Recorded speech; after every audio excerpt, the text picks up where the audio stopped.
Hello and welcome to Season 5, Episode 25, and our final episode for the season of Supercoach Swordplay, the Mad Monday edition of Supercoach Swordplay. And what a year it's been, boys.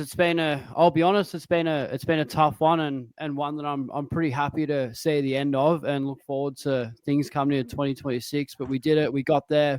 We've absolutely smashed it this year with the podcast, and yeah, one last pod for the OGs that'll be listening. DR, a man of his word, looking good there. Oh, he actually wore a dress. That's impressive. I've gone as Maverick because this is what I wore on Silly Sad over the weekend. Big session with the boys, so we've backed it up. But yeah, very impressed there with the dress, DR. How's that treating you?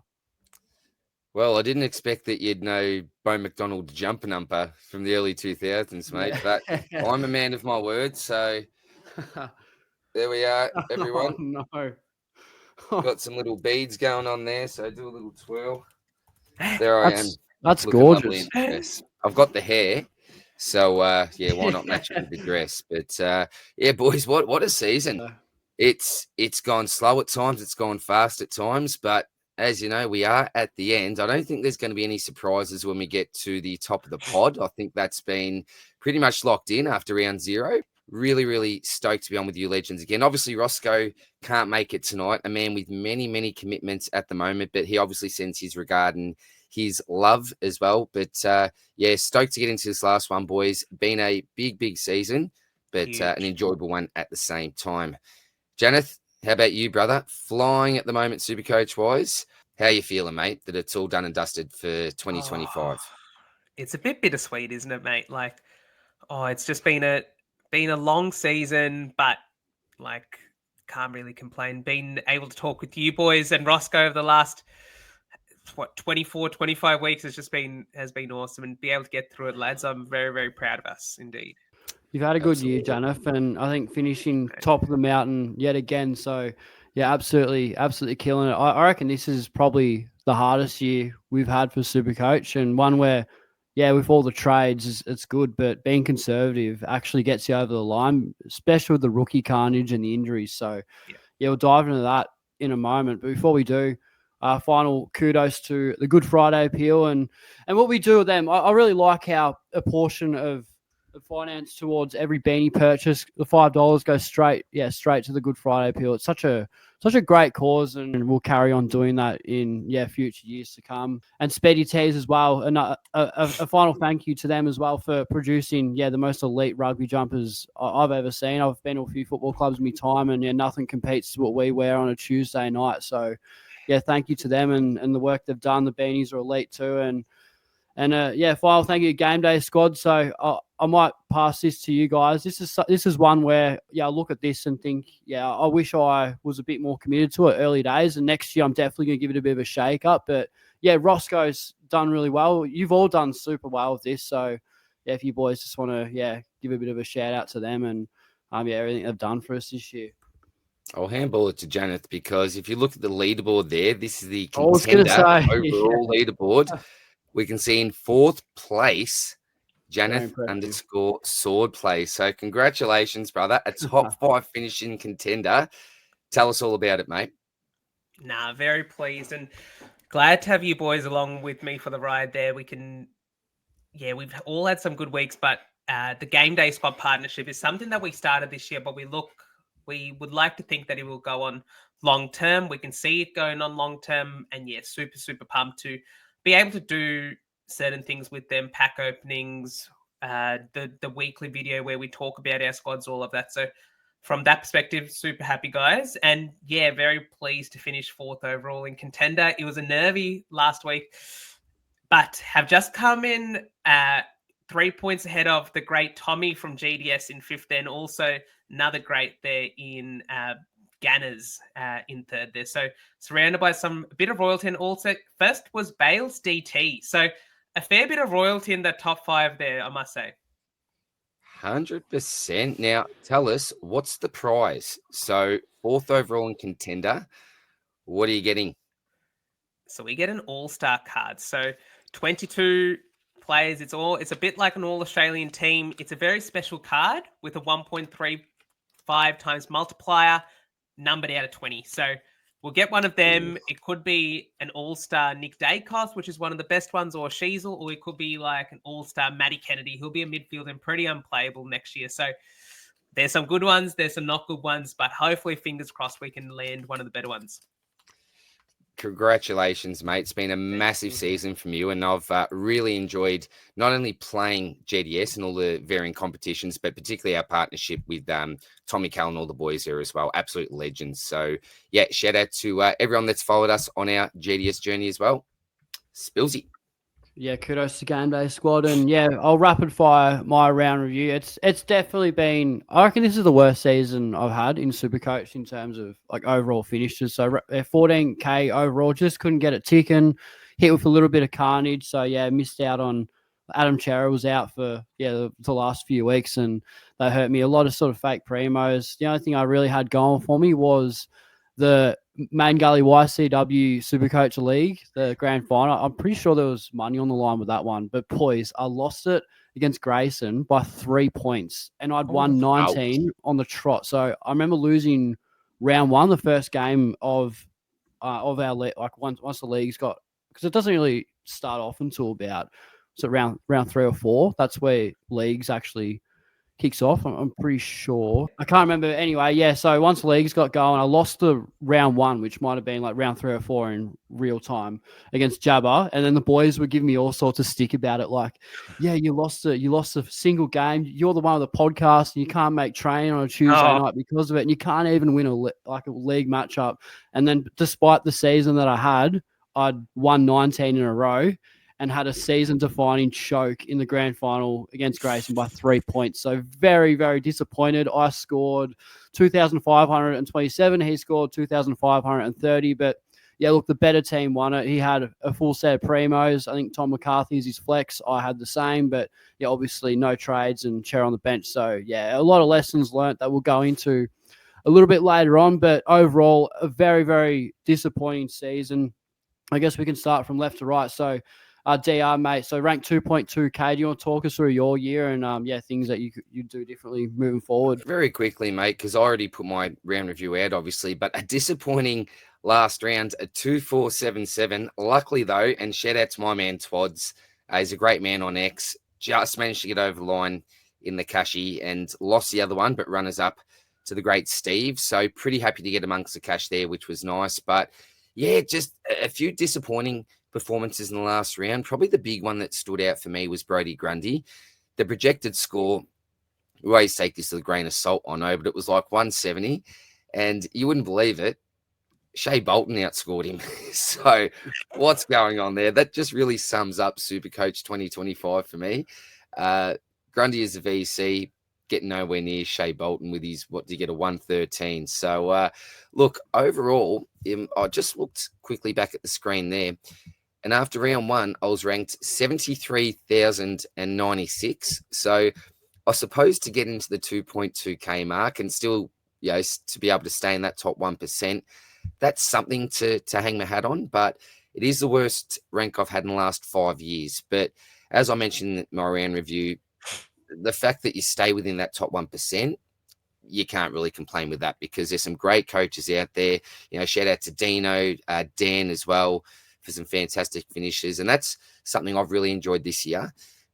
Even when my own team hasn't been tracking that well, there's been so many other great blokes and ladies out there that have been tracking well. And I've really enjoyed following them in their season and enjoying their success as well. But myself, okay, I'll give myself a small tick.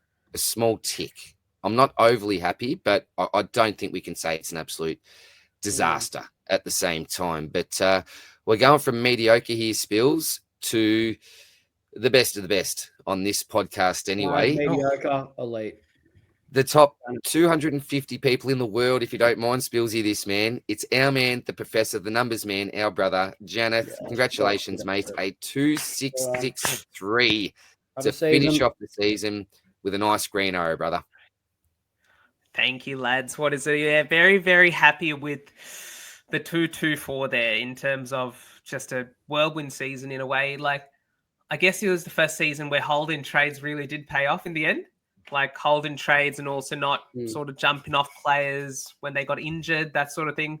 Like, I guess that was a learning we had from previous years, but actually being able to put that into action and seeing it come out was actually really pleasing there. So, look, 102 spots jumped up in the last round.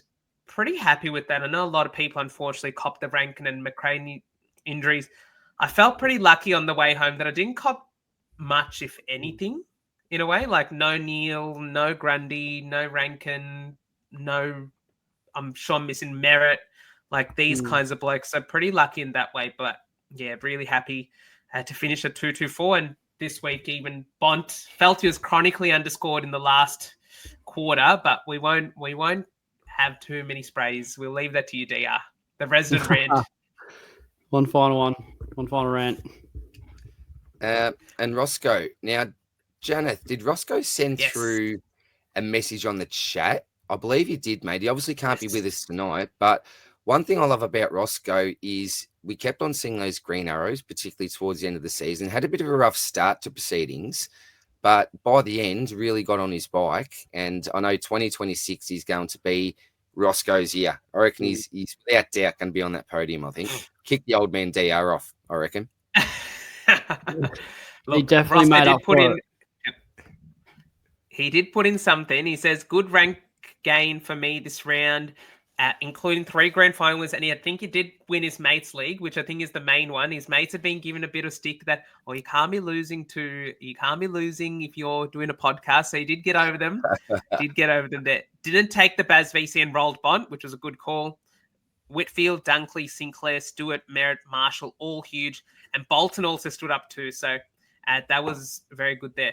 I guess one of the things which I just want to mention very quickly is a lot of these players came to play in the grand final round. So from my end, Saki Butters, the 191, Dunkley, 140, Riley Thilthorpe, 115, Jack Sinclair, 136, Lockie Whitfield, 176. And boys, I'm going to come here. I don't say sorry too often to Supercoach players, but I'm going to say that Callum Mills can come off the never again list. He's run home. Oh, what a man. What a gentleman. I like it. In his last 6 games, he went 115, 125, 125, 89, 106, 118. Didn't get injured. Didn't get suspended. Didn't break his hand. Didn't do anything stupid. Good man. Good man, Callum. You're back off the never again list. I still think it'd take some massive kahunas to pick him next year, but I do like the concept of not ruling it out, because it definitely redeemed himself, didn't he? He was great for me. He was a really good value pick when I needed it, but I think the season was well and truly gone by then. But you spoke about never again list. Now it's not on the agenda, and it's quite a touchy one, I reckon. Never again list, because you can't always bank on that, because it could get injured, they could be discounted, and further down the line you pick them for other reasons. But before we move on to our lessons learned for 2025, are there any sort of never again picks that you're just not going to go with? Like, I could start off and just say probably Shea Bolton. He's probably one that I'd be happy to put a line through. I'm not looking at any screen or anything right now. It's just straight off the top of my head. But do you boys have any never agains just real quickly that you don't want to? Yeah, you're not gonna pick again. Janath, I'll start with you, man. What do you reckon? I know. I've got a very good one. It might be 2, but I'm going to go 1 definitely. Okay. We all own him. We'll do a who am I actually. We all own him. Right. Watching him play is like putting nails in your eyes. Chopsticks, eye gouging yourself. I'll give you another one. He is supposed to have one of the highest ceilings in the game. Do you need another hint? I think I know who you're talking about, but I don't know if I'd put him on the never again list. If it's the one since I traded him in, he's gone above 103 times for a high score of 106. Chad Warner? And it is Chad Warner. That bloke is not going to be approached with a 10-foot pole. Even if he's a forward next year, the amount of inconsistency he had. Like, him and Petrarca, like together, at least Petrarca, you sort of know what you're getting, but both of them were just so abysmal to watch at the end of the season. Like, that's a very good call. The way they get the ball and they just kick it to the other team. Like, maybe they're fantasy players. Yeah. short for me because I got sucked Shorty. in yet again, and I knew I shouldn't have. So Yeah, I'm don't just let not that happen going again, to DR. again. That's Not happening. definitely the second or going near the third bloke. time Jane Short's been on the sucked in list for Yep. preseason form. You pick him round one and he hurts you. So yeah, don't mind it. I don't know if there's any other honorable mentions. This one's really stiff, I reckon. I don't know if you can say it, but I'm gonna go a bit left field. But I'm gonna say Adam Chera. Been a great pick, but for his price, what would you pick him for? Is he going to be a top 10 mid? Like, probably not. He's priced at a 98 average, really inconsistent towards the back half of the year, super injury prone. I think for what we paid for him, what we got, like, it was really solid, but in the end, it hurt. So, yeah, with all the other options and upcoming stars we got, especially in that midfield, nearly 8 spots to pick him, 9 including a flex. Are you really going to go Adam Chera unless he's really, really heavily discounted? Even for what we paid for him, I wish I could go back, and that'll be a part of my lessons learned. I'll reveal that shortly. But yeah, Adam Chera at that price, maybe I sort of wish I did things a little bit differently, despite him being a pretty good selection. But yeah, don't mind the old never again list, boys. But we may as well talk about quickly the top of the pod. Kudos to yourself, Janath. Yeah, you got the flowers, mate. You got the chockies. Very, very well done. You, and yeah, more importantly, top 1% and 224th overall, which is insane. I don't think I've ever had a 3-digit rank. I've been very consistent throughout the years, but never had that ceiling. So yeah, well done, mate. How's it to make myself feel better, all I'm going to say is I just got an extra 4 than Janath. That's all. Just an extra 4. 2, 2, 4, 4. 2, 2, 4. So there's not much in it. There's only 4 in it. That's the way that I'm going to think about it. Oh, wow. No, it's a good effort, man. And yeah, unfortunately for myself, I finished third again, which was, really, really disappointing considering we're just outside the top 1K after round 2. So how the season turned, I put it a lot down to luck with the rookies as well. I wasn't able to play the natural game that I usually play, which is unfortunate. So, I guess right now we don't have any slides for our 2026 selections and our lessons, but is it worth just going through like our sides just real quickly? How do you reckon we do it? Yeah, take us away, DR. Talk us through it, man? This is my side here. So again, I already put out my round review vid, which I think most people would have seen. But look, I really love the Security pairing up there, Wangadeen, Miller and Sinclair. And when we think about our 2026 selections, they're going to be costly, but geez, I like the pairing again, particularly with the idea of Naz potentially moving into that midfield. Like Whitfield, end of the season, we will bang with a 176. Mills, as Janath already mentioned.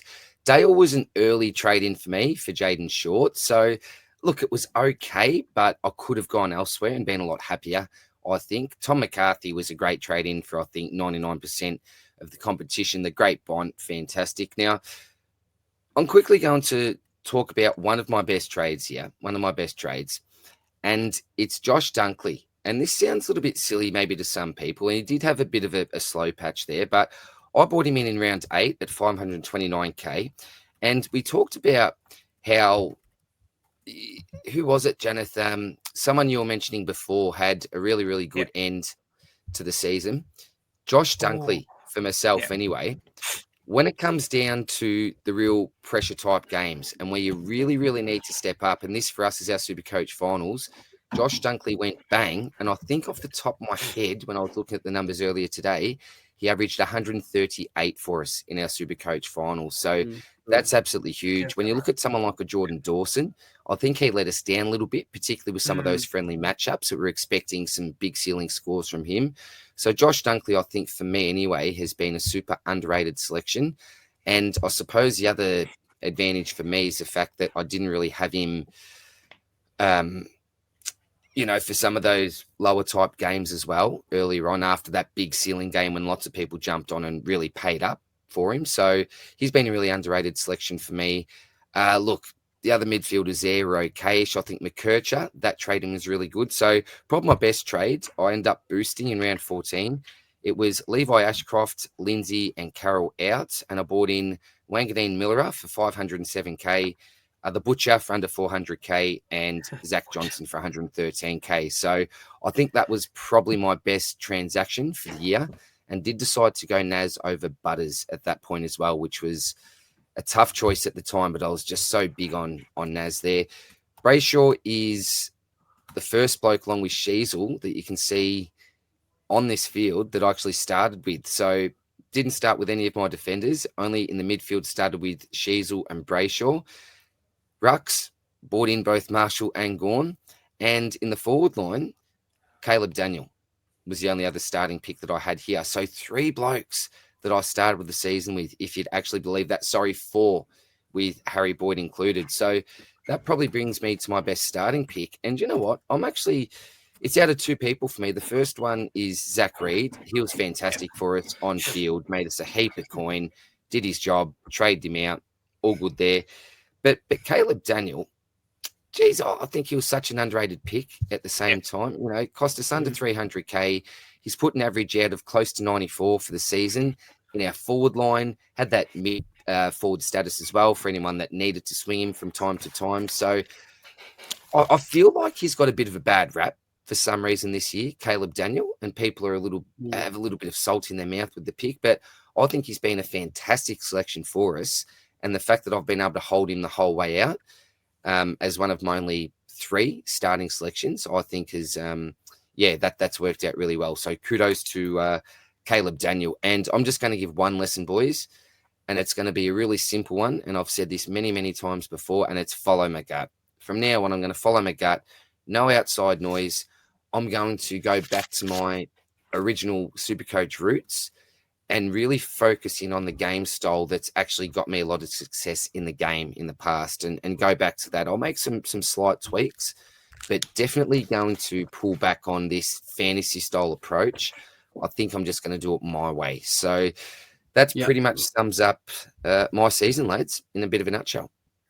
No, well done, man. It's pretty solid. I like how you just smashed all that out in the one sort of season review, your best and worst trade-ins and lessons learned. Yeah, sort of 2 birds with 1 stone. So yeah, we love that. But yeah, you've been in good form, and I think the next side is myself, and yeah, so a lot of really bad trades. I reckon. So Reed and Pryor out for Petrarca and Bustlinger. That stands out. That's a bad one. That's a daunting trade. That hurts to look at because I think Reed made another 120K. Pryor turned out to be a really good rookie, and Petrarca at 497. Well, he's not that now, is he? So that was a bad one. Bustlinger didn't even play, and I was playing footy myself. So let's try and have a look here. Yeah, so we traded out. Yeah, this is probably my best trade in. So Ashcroft and Roberts left for Bont and Pedler. So I reckon that was okay. That wasn't too bad. What I was going to say, my best trade was Perryman and Flynn out for Rosie and Bice after round 2. That was probably my best one, but the rest of them are all terrible. Like, look at this. I'm trading out Finn Callahan. He's 600K or something now, boys. Just ridiculous. Like, it's I've been cursed. Everyone I've traded out this year has, come back to bite me.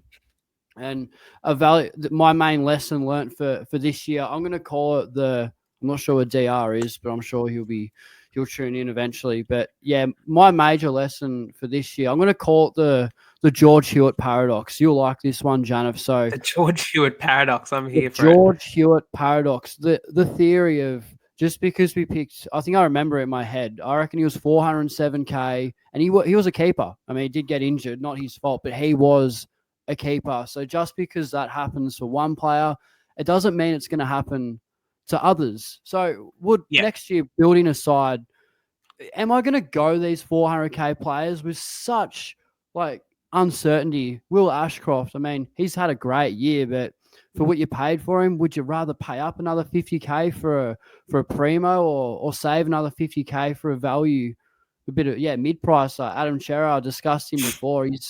He's basically the same price you started with, and super inconsistent. What you pay for him, you're not really getting a top 8 mid.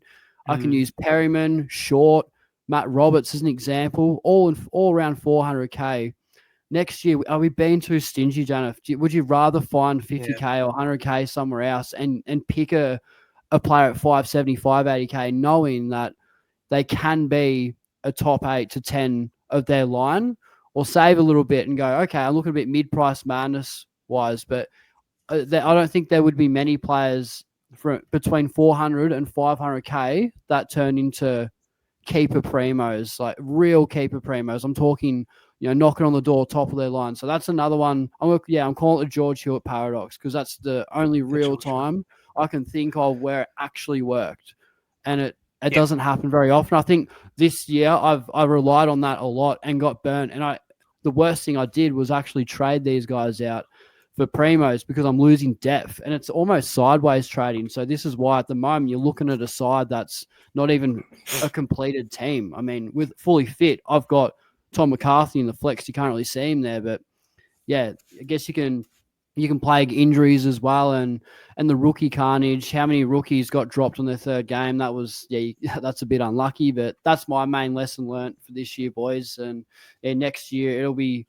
I'm not going to say guns and rookies because it's that anything could happen, but it'll be either paying for someone I know that's going to be a keeper, whether they're a value primo around 550k, or going all the way down to someone that's 300k, 350k, and going, look, they're a mid-pricer. Let's see how we go. But and in terms of 2026 selections, I don't really know yet. I think you just stick to the big guns, probably locking in Cherry at R1. It may be Gorn as well. I mean, until it regresses, you just back them in every year because they don't seem to let you down. Can you pay out for Bont? I probably would. And I don't know. We spoke about Petrarca before, but in the forward line for what he's priced at, what else is there going to be? So yeah, they're probably the ones that come off on top of my head. Janath, mate, what do you reckon? Who are your sort of? Well, I could sort of have a quick chat about my side, but there's not really much to talk about here because I'll be honest, I hate it. I hate fronting up. It's been really hard this year for me. Like turn up to the podcast knowing that I've got to talk about I don't think it's a bad team. I just think it's so mediocre that the interest levels in footy is just terrible. So I'd rather cheer on your team, Jonathan, a side that's in the top 0.2%, and rightly so. So feel free to discuss your best and worst trade-ins, your lessons learnt for this year, and more importantly, this absolutely elite powerhouse of a side that we're looking at. Oh, thanks, mate. What is it? Yeah, look, pretty happy with how the final side came about. It happened over a long sort of period. The forward line is like the old Simpsons meme where you've got like Homer on the front, like the defense and the mids look all good, and then you get to the forward line and it looks like it's just being combobulated together. You can see Petrarca in the midfield there as well. I'm going to talk. I had 7 players that were kept from the start of the season to the end. So that's Harry Sheasel, Jordan Clark in the defense. Christian Petrarca was started as a midfielder. Now, that is the ultimate bailout that he got forward DPP because that is an awful season-long hold. So it does take a bit of luck there. Andy Brayshaw. So again, really good start to the season. Was quite poor. Caleb Daniel, Ben Patton, and Archer Reed. I think Archer Reed is a very underrated, still is an underrated starting pick. In terms of having that forward ruck DPP, he's in my forward line right now. And it's because of having Archer Reed, I can get in a bit of ruck cover at the end of the season with Hudson O'Keefe. It also meant that I can move one of the forwards into the midfield. And if one of the forwards, for instance, a Baz Smith was to get injured, Petrarca gets into the midfield, and then I have the Tom McCarthy defense midfield sort of cover. I know it's a bit complicated, everything that I'm saying, but it's almost like in my head, it makes sense. And if it was to work out, it would have worked out in terms of having that cover. So it just goes to show how one player can switch so many different lines, and he didn't even need a play. And I remember back, DR, when you were talking about if Archer Reed gets a 250k, would I trade him out? And the answer was and still is probably not, just because it's not about the money from him. It was always about having that car loop there. I guess I'll provide a couple of the best trades going through. I mean, there were a fair few, and 2 of them were actually related to boost. So actually, 3 of them were related to boost. So in round 3, this isn't very conventional. I traded out 3 rookies for 3 rookies. And that was Elijah Sardis, Angus Hasty, and Lucas Campriali for Riley Bice, Murphy Reed, and Xavier Lindsay. They all went on to make money. They are fair corrections. Riley Bice up to 375. Okay. Where's Lindsay at? Lindsay. Lindsay got up to 305, and Murphy Reed got up to 308. So each of those trades banked 200K. And it's just like, it's not conventional because that week was a week you could have gone for a bit of like that fallen primo that had a good couple of weeks in round 1 and round 2. But I'm just like, I need the money. And so, yeah, it looks good now. But if one of those rookies was a spud, it wouldn't look so good. So very happy with that one. Jordan Dawson at 490K. Now, I know you boys, especially Spillsy, was giving me a bit of flack as to why would you go Dawson? He can't kick. But a player of Dawson's caliber, he was never going to average 98 for the season. Average is 113 for the season. Get in at 490. And then I think that week he scored 130 against us at Adelaide Oval as well. So very happy with that one. Round 11, traded out Jack McRae when he did his lung. Maxie Hall. Sorry, Maxie Hall. And Caden Cleary. And that week I was able to get in Tom Green, Nick Dacos, and Cooper Simpson, who unfortunately got injured. But again, one of those where it didn't really matter too much there. And then the last one, this is the big jugular that brought it all home. Will Ashcroft, Jackson Price, Xavier Lindsay, Hugh Boxall. So 4 rookies out. In came Naz and Butters in the one boost. Wow, this was during the buys. Tom McCarthy as well in that trade. And Sack Johnson. Sack Johnson got moved on pretty quickly. But the other 3, the amount they held up the team, the back end, monstrous. I will say there's one regret that I make, and I don't know how much it would really impact the season. But if you boys remember, Matty Kennedy. I made a trade centered around Matty Kennedy. I actually not pulling off a trade centered around bringing in Matty Kennedy the following week. In the last 6 rounds, his high score is a 124. And that was the week that I was planning that Kennedy goes under 110. I bring in Gawn this week. Right. I bring in Kennedy the next week. Kennedy doesn't go below 110. I wait the week, lose out on 120 points from Gawn that week because I was fielding 21 with that hope anyway. 120 points on top of finishing 224 could have been quite handy. And I haven't necessarily looked at it. It doesn't really matter at the end of the day. Probably wasn't enough to get into top 100 anyway. But it's just one of those things where, look, it's nice going after a player. But like you said, DR, you were like, why don't you go for Jezza? That probably would have made more plausible sense. In hindsight, it's easy to make that decision. But at the time, I thought Kennedy was the better option on the run home. Doesn't always work out, but you can't have them all, can you? So overall, very happy with the season. The side looks pretty good. Like if this was all the players that I really wanted was there, not too much carnage on the run home. Play I'm going to say for next year, all the game day squad boys know this. Sammy Banks, he delivered again on the weekend. I don't know, you boys, I'm the biggest Sam Banks truther out there. He scored on the weekend 110. If Jaden Short is, for whatever reason, moved out a little bit, or Sam Banks is the future in that backline, I think. And he's going to be at a pretty friendly price next year. I think he could be a good option. Another good option is Sammy Flanders. Now, Flanders has been shafted to no end by Dimmer this year. He's not been playing his national position. He's been made the sub. His average, boys, for this year is 73. He could be the next Bailey Smith, the next Caleb Daniel, gets traded to your new team and can really deliver. He'll be a forward next year as well. Yeah. I think there's going to be some meat on the bone next year when we come to picking our starting sides, especially when we lose a lot of the key forwards in terms of Baz. We won't have Baz. We won't have Daniel. We won't have Kennedy. We won't have Jackson. We're going to be scraping the bottom of the barrel again. That's a very, very good point. And Supercoach Oracle, my man Dino, finishing the top 10 this year, put out a bit of a tweet asking about Sam Banks and Darcy Wilmot. And I did say that just between us, you are a big Sam Banks fan, Janath. So Dino's with you on that one going into next year. And I saw Dino was on Archie Roberts. He was on that one as well. I'm very big on Archie Roberts as well. No, he's going to be jet. Knows what he's doing. Man. I just want to throw out just a couple of names. I think in the ruck for me, Tristan Sherry. I'm just going to lock him in next year.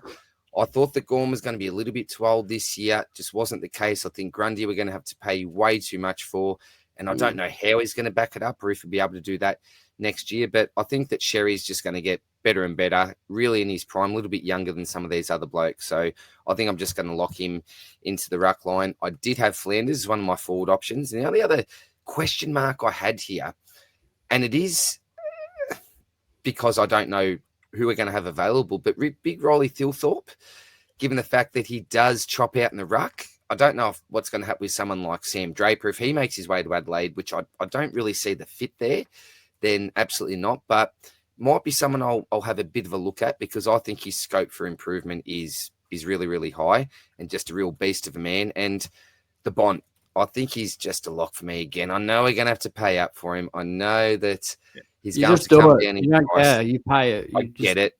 Just pay. Don't even think about it. Just pay up for him. Just pay up for him. And final thing while I'm thinking of it is, I don't think that I'm going to look to start too many forward primos. And the reason being, just off the last couple of years' data, we always seem to get a good 2 to 3 blokes that end up getting that forward status. So I think my plan next year may be just to wait a little bit, see who becomes available in that forward line, and make sure that I leave a bit of room there for some of these blokes that going to come in, what was it, round 6, 12-ish, around the buys. So that's another thing, depending on which names you have available. But off the top of my head, I don't think there's going to be too many that really, really stand out. Maybe do we go for someone like a Dylan Moore? Hopefully he has a bit of a bounce back season. Who knows? But yeah, going to be an interesting one come the forward line next year. 100%, boys. Definitely looking forward to that. And then, well, D, I don't know if you got a final rant for us. Is there anything? What do you rant about this time of the year?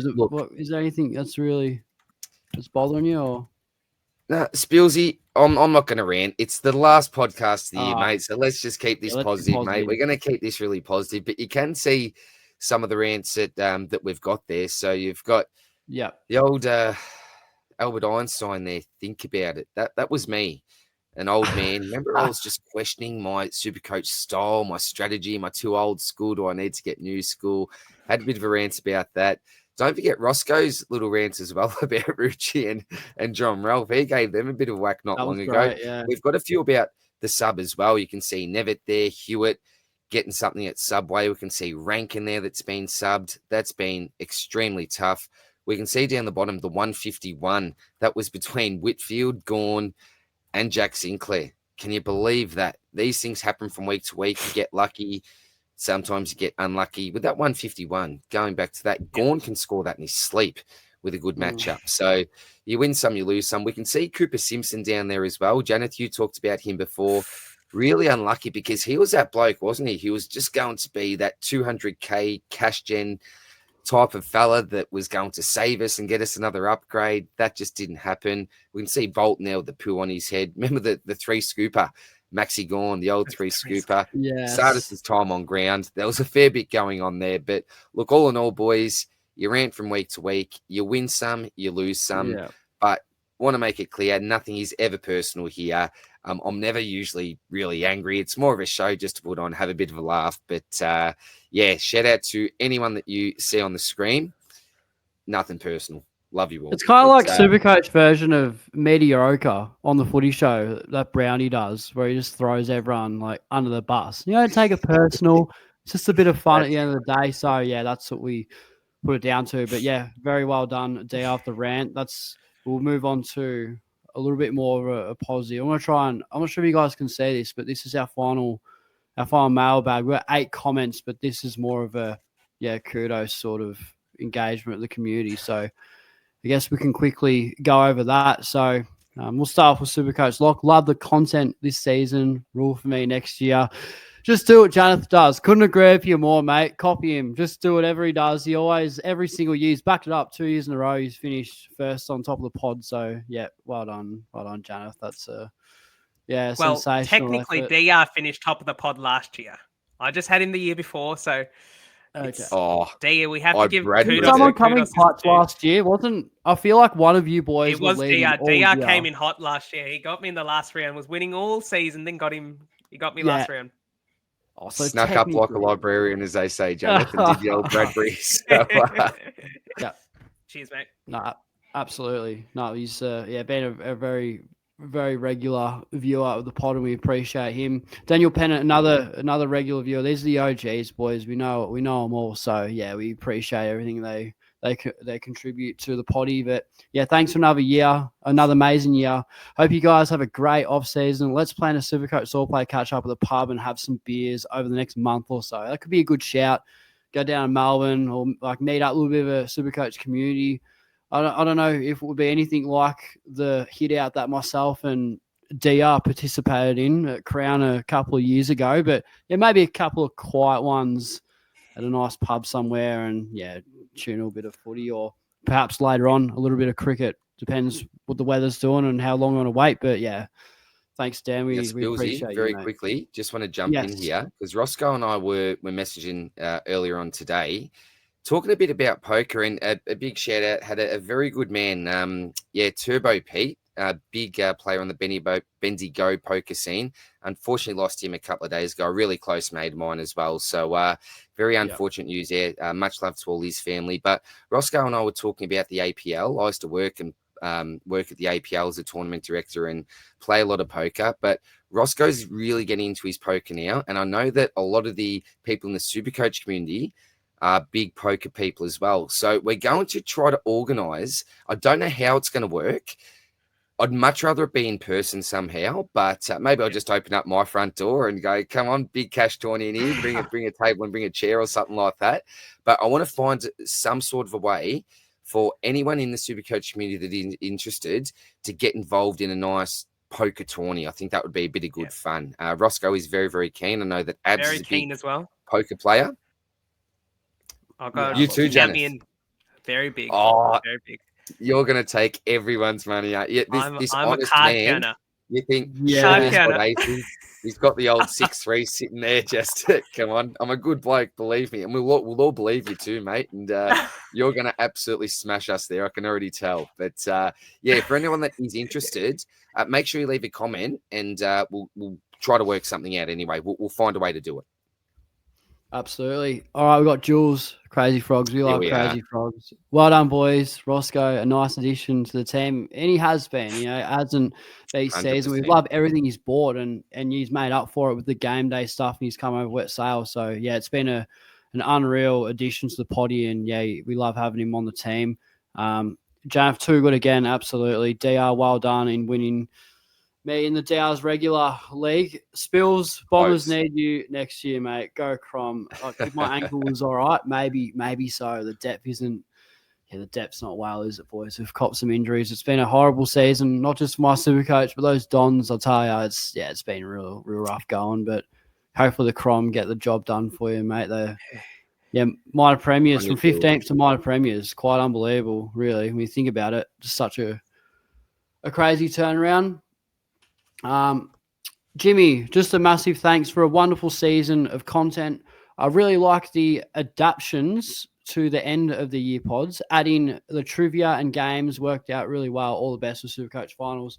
Good they were fun. The quiz was good, and all these Supercoach trivia, we love it. So just a little bit of fun to add when no one's got any trades anymore. Doesn't mean the content dries up. So that was really good too.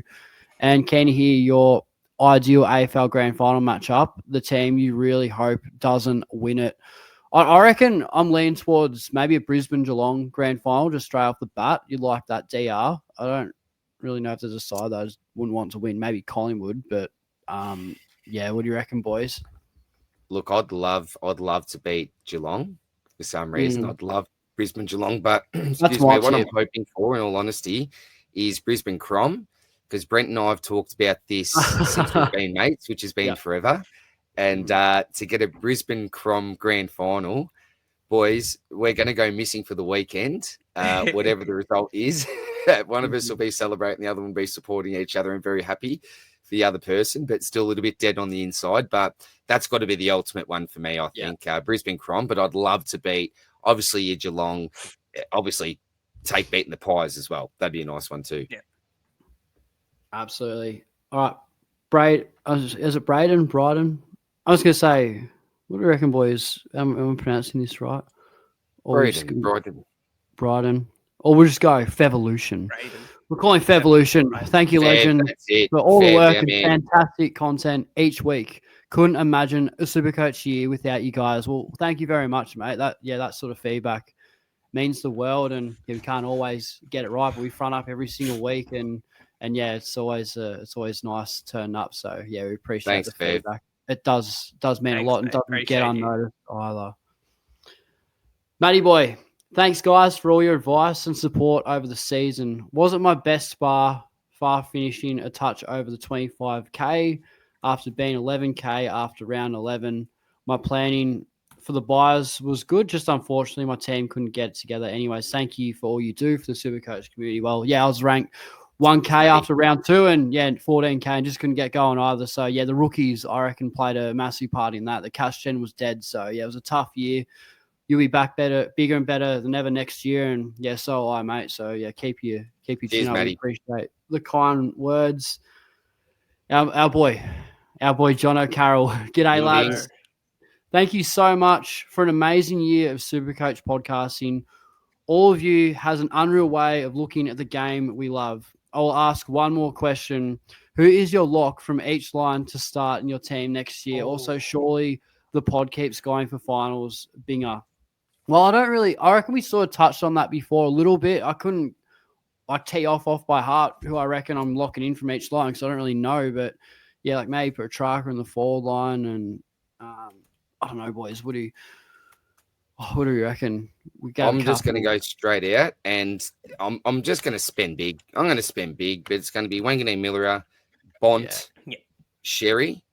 And at this stage, I hope I don't know if there's a play there or not, but I really hope he moves and gets opportunities elsewhere. But Janath touched on it before, Sammy Flanders. I can't believe that this bloke isn't getting any more midfield time. We saw what he did the year before and just fallen off a cliff Supercoach-wise, and his talent hasn't fallen off. It's all about role, obviously. So, yeah, they're probably my four, just off the top of the dome there. But spinning up with big three. Janath, anyone that you want to sort of add to what you said before, mate, or... I won't say Sam Banks. I'll say Colby McKercher as a defender. I think he's going to be value as well. He's got him. He can't save it. Yeah. He's just a player that he should rack it up. He's going to be value since I'm not sure what he's averaged naturally because the way that he started the year, but it's now he's going to 83. I think. Yeah. So he'll be around 430k. And like, what was Naz at the start of this year? Naz 540 maybe. He would have been 540. Yeah. So like, but Naz the previous year, last year would have been about 475k. So that's about that price range where you take that jump and then you need to take another jump. I think that's going to be okay. The other interesting one again is Connor Rosie. Like as a defender, he's going to be in an abnormal position for Rosie type, and we may not have too many options. Just something to be interested with. He's had a very up and down season with injuries, especially, but when he's been on, he's been quite solid as a defender. So I think he should be quite comfortably a top 6 defender to start next year. And then Harry Sheasel very quickly could be a forward. If Sheasel is a forward, he's a lock of the highest order. Oh, yeah. I didn't even consider that. That's a great shout. Yeah, absolutely, mate. Because we said that the last year is probably going to be a defender. Well, is next year the last year he's going to be a non-defender or forward and just be a midfielder from there on out. So hopefully we get him as a forward next year. Definitely be exciting to see, what DPP we get moving forward to the team picker coming in December this year. It'll be very exciting. Our last one, Don Headlock. Absolutely love the content all season, boys. Spillsy, Janath, and the legend DR. Thanks, boys. You got to give Rossco a bit of a kudos there as well, and US recruit, and let's go Lions. So he's with you. Cheers, DR. mate. He's done. He's good.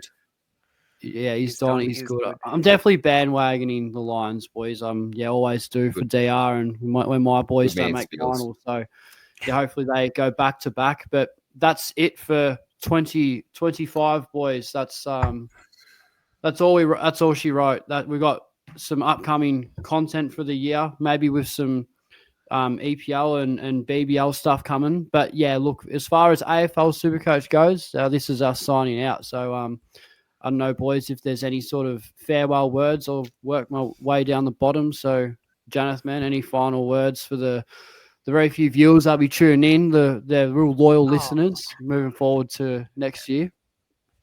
Yeah, look, it's been a brilliant season, guys. What is it?